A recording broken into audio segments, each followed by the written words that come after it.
오늘 이 새벽 시간 함께 읽을 하나님의 말씀 누가복음 1장 5절에서 8절 그리고 18절 말씀입니다. 누가복음 1장 5절에서 8절 그리고 18절 말씀 여러분들을 대표해 제가 읽도록 하겠습니다. 누가복음 1장 5절 말씀부터 계속해 읽어나가도록 하겠습니다.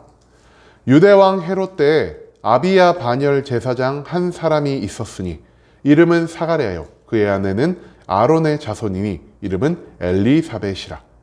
이 두 사람이 하나님 앞에 의인이니 주의 모든 계명과 규례대로 흠이 없이 행하더라. 엘리사벳이 잉태를 못함으로 그들에게 자식이 없고 두 사람의 나이가 많더라. 마침 사가랴가 그 반열의 차례대로 하나님 앞에서 제사장의 직무를 행할세. 사가랴가 천사에게 이르되 내가 이것을 어떻게 알리요? 내가 늙고 아내도 나이가 많으니이다. 아멘. 오늘 이 시간 우리는 외적 거룩과 내적 믿음이라는 제목을 갖고 오늘 우리가 읽은 하나님의 말씀 함께 나누는 시간 갖도록 하겠습니다. 오늘 우리가 함께 읽은 누가복음의 본문 말씀은요, 예수 그리스도의 탄생 전 구약의 예언에 따라 그 길을 예비하기 위한 세례 요한의 잉태 과정을 우리에게 보여주고 있습니다. 그렇다면 세례 요한의 잉태 기사 가운데에서 성경은 우리에게 무엇을 말하고 있는지, 그리고 우리가 이 말씀 가운데에서 생각해 봐야 할 점은 무엇인지 우리가 오늘 본문 말씀을 통해 이것을 자세히 알아갈 수 있는 시간이 될 수 있길 소망하겠습니다. 오늘 본문 말씀에서 성경은요, 세례 요한의 아버지, 특히 제사장 사가랴였던 사람을 집중해서 조명하고 있습니다. 성경은 세례 요한이 그가 활동하던 시기 광야에 머무르며 거친 짐승의 털옷을 입고 메뚜기와 석청을 먹었다라 기록하고 있습니다. 그렇기 때문에 우리는 보통 세례 요한 하면은 굉장히 빈궁한 느낌을 받게 된다라는 것이죠. 하지만 오늘 본문 말씀을 통해서 우리는요, 세례 요한의 출신과 세례 요한의 가문이 그렇게 빈궁하고 비천한 가문이 아니었다라는 사실을 찾아볼 수가 있다는 것입니다. 세례 요한의 아버지는요, 이스라엘의 제사장이었던 사가랴였고요. 그의 어머니는 아론의 후손이었던 엘리사벳이라는 여인이었습니다. 이 둘은 모두 다 하나님께 바쳐진 레위 지파 출신이었고요.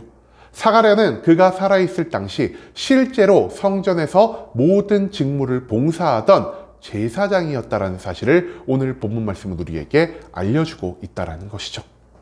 한마디로 제사장 지파의 제사장의 아들로서 탄생한 존재가 바로 이 세례 요한이었다라는 것입니다. 또한 누가복음의 말씀은요, 세례 요한의 부모였던 사가랴와 엘리사벳이 어떤 삶을 보내고 있었는지를 우리에게 알려주고 있습니다. 이 두 사람은요, 성경이 인정할 만큼의 의인이었으며 실제로 모든 계명과 규례를 온전히 지키는, 즉 흠이 없는 사람이었다라는 사실을 우리는 오늘 본문 말씀 가운데에서 찾아볼 수가 있다라는 것이죠. 그렇다면 사가랴와 엘리사벳이 지키며 살아간 계명과 규례는 무엇이었을까요? 계명이라는 것은요, 하나님이 출애굽 당시 이스라엘 백성들에게 직접 주신 하라와 하지 말라라는 말씀으로 구성된, 즉 이스라엘 모든 백성들이 지키며 살아가야 할 말씀이라 할 수 있었습니다. 그리고 규례는요, 이 하나님의 말씀을 온전히 깨닫고 더 쉽게 지키기 위해 인간이 만들어 놓은 규칙 중 특히 심판과 징계에 관련된 모든 것들이라 할 수 있었다는 것이죠. 즉, 이 부분은요, 하나님 앞에서뿐 아니라 사람 앞에서도 죄를 멀리하며 살아간 거룩의 표본과도 같은 삶을 살아갔다라는 사실, 그것을 성경 말씀은 우리에게 강조하고 있다는 것이죠. 그런데요, 이런 온전한 삶을 살아갔던 두 부부에게도 한 가지 큰 문제점이 있었습니다. 바로 그들의 나이가 오래도록 먹을 동안 단 한 명의 아이를 얻지 못했다는 것이죠. 당시 이스라엘에서 많은 자식을 얻는다는 것은 하나님께 인정받고 하나님께 축복을 받았다는 것을 의미하는 것이었습니다. 하지만 반대로 단 한 명의 아이도 얻지 못했다는 것은 그들이 하나님의 저주를 받았다는 인정이 될 수도 있다는 것이죠. 사가랴도 엘리사벳도 모두 하나님 앞에서 굉장히 의로운 자였지만 그들이 하나님 앞에 저주를 받아 아이를 낳지 못한다는 것이 그들에게 있어, 그리고 그들 주변 사람들에게 있어서 굉장히 이상한 일이었다는 것이죠. 그렇기 때문에 이 두 부부는요, 하나님 앞에서 아이를 얻기 위한 기도 제목을 두고 매일매일 열심과 최선을 다해 기도하며 무엇보다 자신의 삶을 다시 한번 점검함으로 더욱더 온전한 삶을 살아가고자 했을 것입니다. 하지만 그들의 기도는 여전히 응답받지 못했고요. 시간이 흘러 사가랴와 엘리사벳이 노인이 되어 아이를 낳을 수 없을 지경에까지 이르게 되었다라는 사실을 우리는 이 누가복음의 말씀 가운데에서 찾아볼 수가 있다라는 것입니다. 여러분, 그런데요, 이들에게 놀라운 사건 한 가지가 발생합니다. 사가랴가 제사장의 직분을 감당하기 위해 성전 안에 들어가 분향의 봉사를 하고 있을 때 갑자기 아무런 예고도 없이 그의 앞에 하나님의 천사가 모습을 드러내게 됩니다. 그리고 그 하나님의 천사는요, 엘리사벳과 사가랴가 아이를 얻을 것이요, 그 아이의 이름을 요한이라 짓게 하라는 명령을 선포하게 되었다라는 것입니다. 즉, 아무런 소망 없이 살아가던 그들에게 하나님은 아이를 통해 새로운 기쁨과 새로운 은혜를 허락하고자 하시는 마음을 먹으셨다라는 것이죠. 또한 천사는요, 그들이 낳을 아들이 구약에서 예고된 메시아, 곧 예수 그리스도의 길을 예비하는 자로서 이 세상에 있는 모든 사람들과 하나님의 관계 회복을 위한 가장 중요한 일에 맡게 될 것이라는 사실까지 사가랴에게 모두 알려주었다는 것입니다. 그런데요, 이처럼 기쁜 소식, 이처럼 놀라운 소식을 접해 들었을 때 사가랴는 과연 어떤 반응을 보였을까요? 우리는 의롭고 흠이 없는 사가랴라면 천사의 모든 말씀에 아멘 하면서 화답하며 이제는 이 기쁘고 즐거운 소식을 자신의 아내인 엘리사벳에게 알려 하나님께 감사와 영광의 기도를 올려드렸을 것이란 이러한 생각을 했을지도 모르겠습니다. 하지만 사가랴는요, 오늘 본문 18절 말씀에 나오는 것처럼 이렇게 반응하고 있습니다. 사가랴가 천사에게 이르되 내가 이것을 어떻게 알리오? 내가 늙고 아내도 나이가 많으니이다. 너무나 거룩하고 흠이 없는 삶을 살았던 사가랴가 이 천사의 예언을 듣고 천사에게 어떻게 반응합니까? 천사의 입에서 나온 하나님의 모든 말씀을 믿지 못하겠다라는 반응을 보이고 있다는 것입니다. 여러분, 사가랴는요, 앞서도 말씀드렸듯 제사장이었습니다.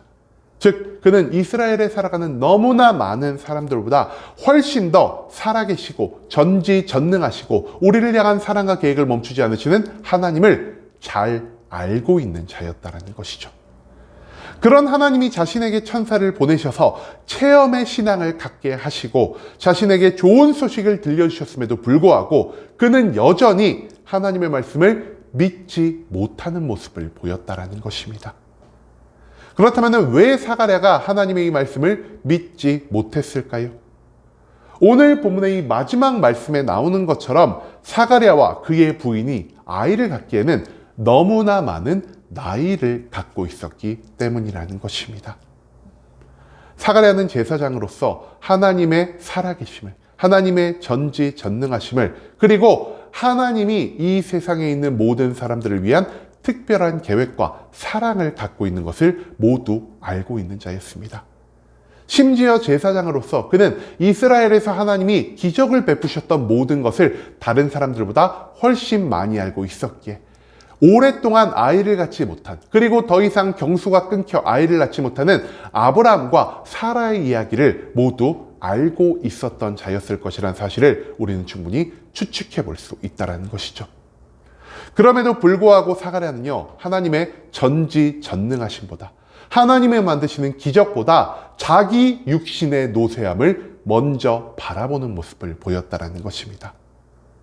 결국 이후에 이어진 말씀에서 우리는 하나님이 사가랴의 가족을 통해서 세례 요한을 낳게 하시려는 계획을 계속해 진행해 나아가시지만 사가랴의 믿음 없음으로 인해 그를 잠시 벙어리로 만드는 징계를 내려주셨다는 것을 찾아볼 수가 있을 것입니다. 즉, 하나님이 우리를 위해 가장 좋은 것을 예비해 주셨음에도 이 모든 것을 믿음으로 받지 않는다면 우리가 하나님께 받을 것은 축복 이전에 먼저 징계가 될 수도 있다는 사실을 오늘 본문 말씀을 통해서 우리는 생각해 볼 필요가 있다는 것이죠. 여러분, 분명 사가랴는요, 흠이 없이 살아가는 의인의 모습, 우리가 닮아가야 할 온전한 그리스도인의 모습을 갖추고 있는 자들이었습니다. 계명을 지키고 규례를 지키며 제사장으로서 온전한 삶의 모습, 이 세상 모든 사람들에게 인정을 받고 존경을 받을 만한 그러한 삶의 모습을 유지한 것이 바로 이 사가랴의 모습이었다는 것입니다. 그럼에도 불구하고 오랫동안 하나님이 그들에게 자녀를 주지 않는 이유, 무엇이라 할 수 있을까요? 하나님이 악한 신이기 때문에 자신의 뜻대로 살아가는 모든 자들을 저주하는 분이셨기 때문일까요? 그것이 절대 아니라는 것입니다. 여러분, 하나님이 오랫동안 사가랴와 엘리사벳에게 아이를 주지 않은 이유를요, 우리는 오늘 본문 말씀 가운데에서 찾아볼 수가 있다는 것이죠. 사가랴는 외적으로 누구보다 거룩하고 완전한 모습을 보이며 살아갔으나 실제로 하나님의 기쁜 소식, 실제로 하나님의 기적을 맞이하는 그 순간에는요, 그 내면의 믿음을 온전히 증거하지 못하는 모습을 보였다는 것입니다. 즉, 사가랴의 삶은 외적으로는 거룩으로 가득 차 있었으나 그 내면이 온전히 자리 잡아야 할 믿음이 완전히 사라져버린, 한마디로 속빈 강정의 모습을 보이고 있다는 사실을 우리는 기억할 필요가 있다는 것이죠. 아무리 우리가 외적으로 아름답고 외적으로 거룩한 모습을 보이며 살아간다 한들 하나님은요, 그 사람의 외면을 보시는 것이 아닌 사람의 중심을 보시는 분이십니다.